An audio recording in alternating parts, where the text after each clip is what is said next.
நீங்கள் கொடைக்கானல் வந்தால் தயவு செஞ்சு இந்த இடத்துக்கு மட்டும் போயிடாதீங்க. அது எந்த இடம் தெரிஞ்சுக்கிறதுக்கு முன்னாடி மறக்காம நம்ம சேனலை ஃபாலோ பண்ணிக்கோங்க. கொடைக்கானலில் ஒரு 4-5 வருஷத்துக்கு முன்னாடி எனக்கு ரொம்ப பிடிச்ச இடம் எதுன்னு கேட்டிங்கன்னா குணா குகை, பில்லர் ராக், பேரிஜம் லேக், இந்த இடத்துக்கு போகிற வழியிலலாம் சொல்லுவேன் நான்.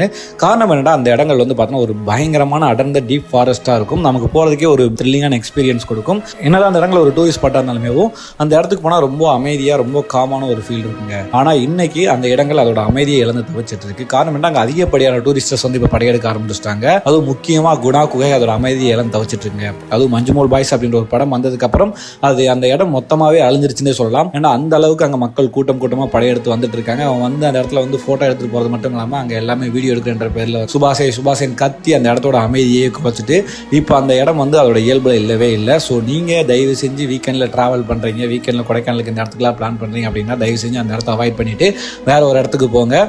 உங்களுக்கு கண்டிப்பாக அப்படி இல்லைன்னா ஒரு பேட் எக்ஸ்பீரியன்ஸ் காத்துட்ருக்கு.